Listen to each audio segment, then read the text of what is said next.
Nous vivons comme si la vie passée est terminée. Notre vie passée définit notre présent, définit notre futur. Dieu nous prépare pour autre chose. Le passé ne détermine pas notre présent avec Dieu.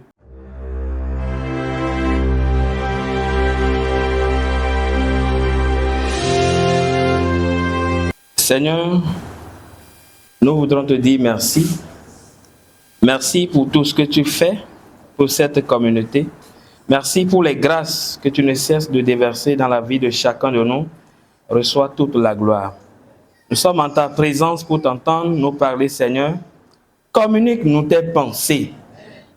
Éternel Dieu des cieux, tu es le Dieu de gloire, Dieu d'amour, Dieu de bonté. Ta main ne nous laisse pas. Tu viens à notre secours et tu nous assistes à tout moment. Tu construis ton temple avec nous et que tu habites en nous. Donne-nous, Seigneur, de manifester les fruits de l'Esprit au nom de Jésus. Seigneur, quelqu'un qui est fatigué, quelqu'un qui est découragé, quelqu'un qui est abattu, Seigneur, ce matin, fortifie-le au nom de Jésus. Merci, Seigneur, de nous utiliser pour la gloire de ton nom. Au nom de Jésus, nous avons prié. Amen. Nous sommes toujours dans le livre de Agé. Nous continuons dans ce même livre, Agé chapitre 2, versets 1 à 9. Agé chapitre 2, versets 1 à 9. Et nous lisons ici. Agé chapitre 2, versets 1 à 9. Le 21e jour du 7e mois, la parole de l'Éternel se révéla par Agé, le prophète, en ces mots. Parle à Zérobabel, fils de Shealtiel, gouverneur de Juda, à Josué, fils de Josadak, le souverain sacrificateur, et au reste du peuple, et dis-leur: quel est parmi vous le survivant qui ait vu cette maison dans sa gloire première? Et comment la voyez-vous maintenant telle qu'elle est? Ne paraît-elle pas comme rien à vos yeux? Maintenant, fortifie-toi, Zérobabel, dit l'Éternel. Fortifie-toi, Josué, fils de Josadak, souverain sacrificateur. Et fortifie-toi, peuple entier du pays, dit l'Éternel, et travaillez, car je suis avec vous, dit l'Éternel des armées. Je reste fidèle à l'alliance que j'ai faite avec vous. Quand vous sortîtes de l'Égypte et mon esprit est au milieu de vous, ne craignez pas, car ainsi parle l'Éternel des armées. Encore un peu de temps, je branlerai les cieux et la terre, la mer et le sec. J'ébranlerai toutes les nations. Les trésors de toutes les nations viendront. Et je remplirai de gloire cette maison, dit l'Éternel des armées. L'argent est à moi, et l'or est à moi, dit l'Éternel des armées. La gloire de cette dernière maison sera plus grande que celle de la première, dit l'Éternel des armées. Et c'est dans ce lieu que je donnerai la paix, dit l'Éternel des armées. Amen. Alléluia. Bien-aimés dans le Seigneur, le livre de Agé nous présente un peuple revenu de l'exil, fatigué, découragé, confronté à de diverses situations où ils ne savent pas comment gérer. Et ils sont appelés à construire le temple qui a été détruit. Et cette construction va commencer avec plusieurs tentatives sans succès. Et donc, les Israélites se demandent si cela vaut la peine de continuer à construire ou à bâtir le temple de Dieu. Et chacun va chercher à faire pour lui ou à construire sa propre maison ou à chercher à construire sa propre vie. Ce fut le cas dans le chapitre 1. Mais Dieu étant amour, va envoyer son prophète à nouveau pour leur parler de sa part. Et au chapitre 2, il va leur rappeler la splendeur de l'ancien temple de Salomon et la compassion qu'il a écrasé ou qu'il a détruit à leurs yeux et les gens ne savent plus quoi faire. Et ils se demandent, est-ce que ce que nous sommes en train de faire peut être comparé à ce que Salomon avait construit? Le passé semble plus glorieux que le présent et l'avenir paraît incertain. Ils se demandent comment cela se fera. Mais Dieu intervient par la bouche du prophète Agé pour leur dire, la gloire de cette dernière maison sera plus grande que celle de la première. Alléluia. Ce message n'est pas seulement un fait historique, mais il est aussi spirituel. Et dans le Nouveau Testament, Dieu révèle que nous sommes devenus son temple. Nous sommes devenus une habitation de Dieu. Et Dieu réside dans le cœur de chacun de nous. Que nous sommes une maison de l'Éternel, une habitation du Saint-Esprit. C'est pourquoi nous proposons comme titre à ce message, une espérance dans la gloire à venir. Une espérance dans la gloire à venir. Alléluia. Agé parle autant de la reconstruction du temple que de Pierre, que de reconstruction du temple intérieur. Mais nous parlerons de notre vie spirituelle. Comment nous allons la bâtir? Comment nous allons construire cette vie fondée sur Christ, qui est le roc, qui est le rocher des âges. Notre message sera subdivisé en 3 petits points, à savoir, le premier point, le passé et le présent. Peut-on en faire une comparaison? Le passé et le présent. Peut-on en faire une comparaison? Deuxième point, fortifie-toi et travaille.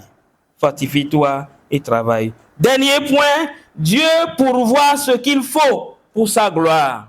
Dieu pourvoit ce qu'il faut pour sa gloire. Abordons donc le premier point, le passé et le présent. Peut-on en faire une comparaison? Nous sommes au niveau des versets 1 au verset 3. Verset 1. Le 21e jour du 7e mois, la parole de l'Éternel se révéla à nouveau au prophète Agé en ces mots. Parle à Zérubabel, au gouverneur de Juda, à Josué, fils de Josadak, le souverain sacrificateur, et au reste du peuple. Bien-aimé dans le Seigneur, Agé délivre son deuxième message pendant la fête des tentes, la fête de reconnaissance à l'Éternel. Et Dieu se révèle à nouveau à lui et lui confia une mission de sa part. Bien-aimés dans le Seigneur, nous devons savoir que Dieu connaît et sait notre situation. Il connaît ses enfants et il adresse son message à chacun d'entre nous ce matin. Il connaît ta situation et il va agir en temps réel. Dieu désire communiquer avec nous, quelle qu'en soit notre situation, quelle qu'en soit notre difficulté, quel qu'en soit notre malheur. Le Seigneur est là. Malgré l'état, malgré la situation de ces enfants d'Israël, Dieu désire leur parler. Il ne les a pas abandonnés. Il désire de parler et il va nommer chacun d'eux. Parle au gouverneur, parle au sacrificateur, parle au restant du peuple. Voilà 3 catégories de personnes. Alléluia. C'est ça ce que nous trouvons dans le verset 2. Dieu encourage chacun de nous selon sa situation. Dieu encourage chacun de nous selon son statut. Dieu encourage chacun de nous selon son rôle, sans exception aucune. Il parle aux leaders qui conduisent le peuple et le peuple lui-même. Alléluia. Est-ce que Dieu te parle? Dieu t'a parlé cette semaine? Dieu t'a confié une mission? Il t'a dit quelque chose? Si nous prenons par exemple les leaders, à cause de leur influence ou à cause de leur fonction, à cause de leur position, à cause de leur responsabilité, ils leur adressent ce message. Mais pour nous aujourd'hui, il n'est plus fonction, il n'est plus question de responsabilité, mais c'est une question de notre relation avec Dieu. Chacun de nous est responsable quelque part. Chacun de nous a une relation personnelle avec Dieu. Et Dieu peut communiquer avec nous. Il n'y a pas de moyen, il n'y a pas d'intermédiaire. Nous sommes libres d'aller dans la présence du Seigneur pour l'entendre parler. Dieu désire communiquer avec nous. Sommes-nous disponibles ou sommes-nous disposés à l'entendre? Ou sommes-nous prêts à l'écouter? Parce que le verset commence par « Parle aux enfants d'Israël, parle à Zérubabel, parle à telle personne ». Sommes-nous insensibles à la voix de Dieu ou bien pensons-nous que Dieu ne s'adresse pas à nous ou bien c'est à quelqu'un d'autre? Parfois, quand Dieu parle, ou je donne un exemple, je parle à quelqu'un, il fait semblant tout comme si je ne lui parle pas. Il ignore ce qu'on lui dit. Ça nous arrive, que nous ignorons Dieu par rapport à ce qu'il nous dit. Ce matin, Dieu veut parler à quelqu'un.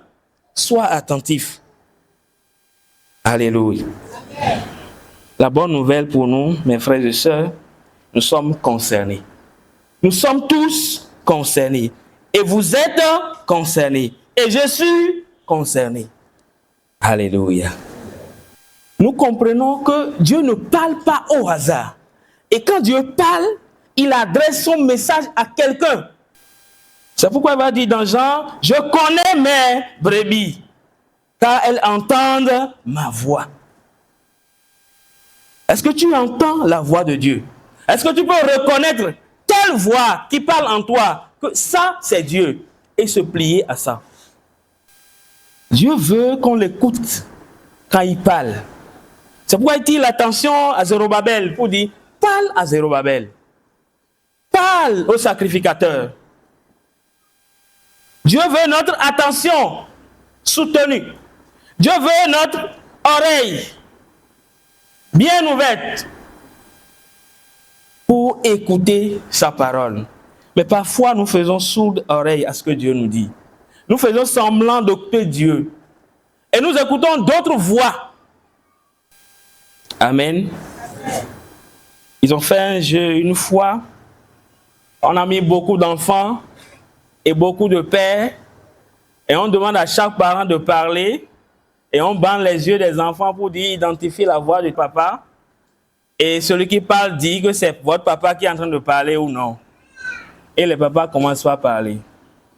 Est-ce que tu peux identifier la voix de Dieu parmi plusieurs voix qui se font entendre? Nous devons l'identifier. Et l'élément qui va nous permettre d'identifier, c'est le Saint-Esprit. Alléluia. Amen. Dieu parle. Dieu parle. Tantôt d'une manière, tantôt d'une autre. Sois à l'écoute de Dieu.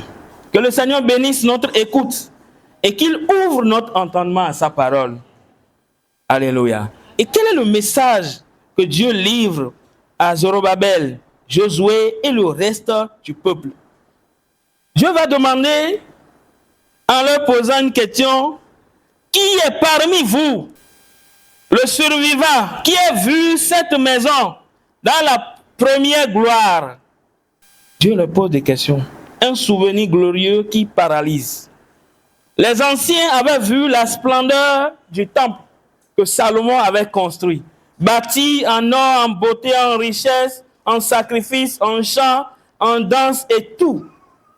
Mais ce qu'ils sont en train de faire, ils sont en train de faire une comparaison pour dire, voilà, ce que nous avons construit, ce n'est pas beau, c'est incomparable. Alléluia. Ils sont découragés par la beauté du nouveau bâtiment, qui est inférieur par rapport à l'ancien bâtiment. Oui, bien-aimés dans le Seigneur, je vous annonce que la comparaison donne le découragement. La comparaison donne le découragement. Combien parmi nous qui comparent notre vie chrétienne, qui comparent notre vie passée, ce que nous étions, les espoirs que nous avons fait autant. Et certains peuvent dire, avant, j'étais très fort spirituellement. J'étais chaud. Avant, je priais toute la journée. Avant, j'avais de zèle pour le service du Seigneur. Avant, je priais mieux. Avant, mon engagement était très fort. Avant, ma vie chrétienne était très belle. J'avançais. Mais maintenant, vraiment, ça ne va plus. Je sais que certains d'entre nous ont dit ces choses dans la semaine. Ils ont fait une comparaison par rapport à leur vie passée. Ça ne va pas. J'avais de la richesse, j'avais telle chose avant. mais maintenant, rien ne marche. Rien ne marche. Ça ne va pas. Alléluia. Ou n'est-ce pas? Nous ne disons pas cela? Oui, nous le disons. Nous faisons une comparaison qui nous paralyse, qui nous déstabilise, qui nous rend très faibles. Et nous sommes découragés dans la marche chrétienne. Et nous ne pouvons plus continuer. Ou parfois, les choses ne marchent pas comme on le veut. Ce que je désire n'arrive pas à temps. Ce que je veux plutôt ne vient pas comme je le souhaite. Alors on baisse la garde, on baisse les bras pour dire Seigneur, tu m'as abandonné. Je ne peux plus continuer. Et on reste là, on ne prie plus. Et c'est vrai. Mais dans cette question, qu'est-ce que Dieu voit? Dieu voit plus loin que nos yeux. Nous ne voyons pas le futur. Nous voyons seulement le présent. Dieu demande, le voyez-vous tel qu'il est maintenant? Dieu reconnaît l'état spirituel de ta vie. Il sait quand tu as chuté. Alléluia. L'homme regarde le présent, mais Dieu regarde le présent et le futur. L'homme se compare au passé, mais Dieu le prépare pour le futur. L'homme ne voit rien du tout, mais Dieu voit plus grand et très grand. Alléluia. Le passé n'est pas notre modèle. On peut s'inspirer du passé, mais ce n'est pas notre modèle. Mais notre modèle, c'est qui? C'est Jésus-Christ, la pierre angulaire, sur laquelle nous allons fonder, sur laquelle nous allons construire, élever les murs de nos temples. Alléluia. Il y a un chant qui dit, hier est passé, aujourd'hui est présent, faire quelque chose dans ma vie. Oh, hier est passé, aujourd'hui est présent, faire nouvelles choses dans ma vie. Alléluia. Nouvelles choses dans ma vie. Oh, nouvelles choses dans ma vie. Oh, nouvelles choses dans ma vie. Jésus, nouvelles choses dans ma vie. Nouvelles choses dans ma vie. Nouvelles choses dans ma vie. Jésus. Nous vivons comme si la vie passée est terminée. Notre vie passée définit notre présent, définit notre futur. Dieu nous prépare pour autre chose. Le passé ne détermine pas notre présent avec Dieu. Les gens du monde peuvent le dire, oui. Mais nous, en Christ, notre passé ne nous dédouane pas. C'est pourquoi Paul va dire, je considère ces choses comme de la boue. Et je me regarde, je cours vers l'avant.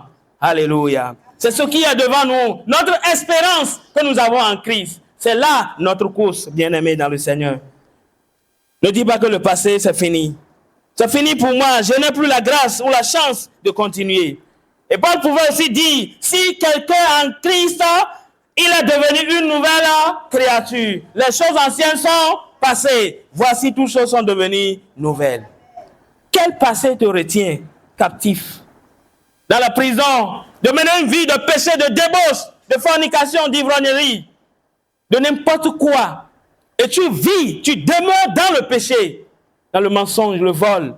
Dieu n'aime pas que nous restions dans le passé, que nous apitoyons notre sort sur le passé. Ou non, c'est telle personne qui m'a induit en erreur. Je ne peux plus continuer. Non. Voyons toutes choses qui sont devenues nouvelles. Sommes-nous attachés au passé au point de ne plus voir la gloire de Dieu à venir? Le plus important, c'est ce que nous sommes aujourd'hui. Et c'est ce que nous serons. Parce que la Bible dit, tel qu'il est, tel nous serons. Alléluia. Le passé ne doit plus faire obstacle à notre vie chrétienne, à notre vie glorieuse que nous avons en Christ.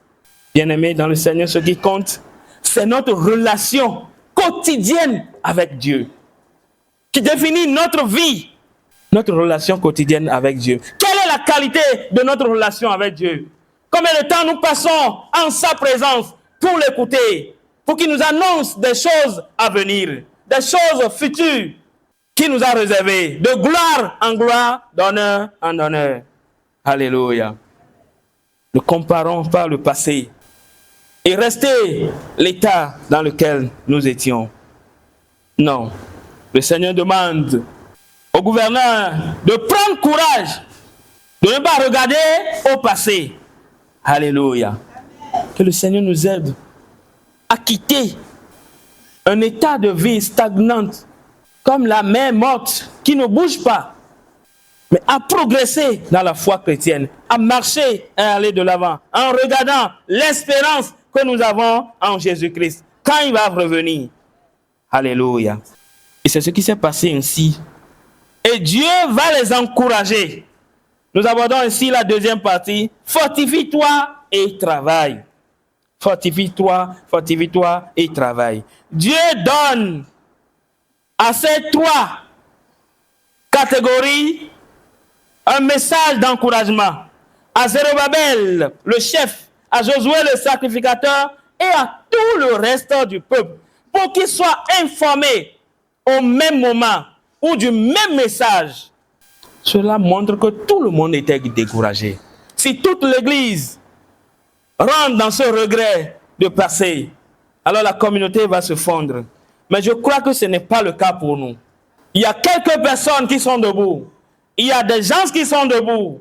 Et nous sommes là pour nous soutenir les uns les autres à se relever. Au nom de Jésus. Amen. Alléluia.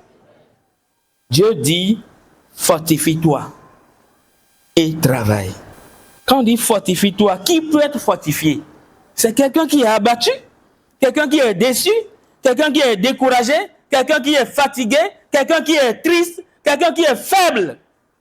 Celui qui ne se retrouve plus dans le repère. Dieu lui dit, fortifie-toi. Et moi je vous dis de sa part, fortifie-toi. Peut-être que tu ne sais plus quoi faire dans l'éducation de tes enfants, mais tu n'y arrives pas. Tu as trop parlé et tu ne peux plus. Mais ce matin, je t'encourage. Fortifie-toi et continue. Alléluia. Tu as espéré des promesses, des promotions, tu as espéré beaucoup de choses. Mais ça n'arrive pas. Ce matin, fortifie-toi et travaille. Le Seigneur te dit, fortifie-toi et travaille. Alléluia. Si nous sommes fortifiés, nous pouvons continuer dans l'œuvre. Dieu appelle à reprendre le travail. Parce que certains ont baissé la garde. Ils ont dit, assez, c'est assez. Je ne peux plus continuer. Alléluia. Et toi, quelle est ta situation? As-tu abandonné l'œuvre? Construire le temple de notre corps, c'est travailler à son salut. Paul pouvait dire dans Philippiens chapitre 2, verset 12, travaillez à votre salut avec crainte et tremblement. C'est la foi. Parce que la foi n'est pas passive, elle est active. Jacques va dire que la foi sans les œuvres est une foi morte. Est-ce que ta foi est morte? C'est vrai, au moins tu as la foi, mais c'est sans les œuvres. Mais ce matin, Dieu dit à quelqu'un, fructifie ta foi. Travaille ta foi. Alléluia. Mais comment cela se manifeste? C'est dans l'obéissance. C'est pour nous dire, travailler à la foi, c'est obéir à sa parole. Travailler à la foi ou au salut, c'est faire sa volonté.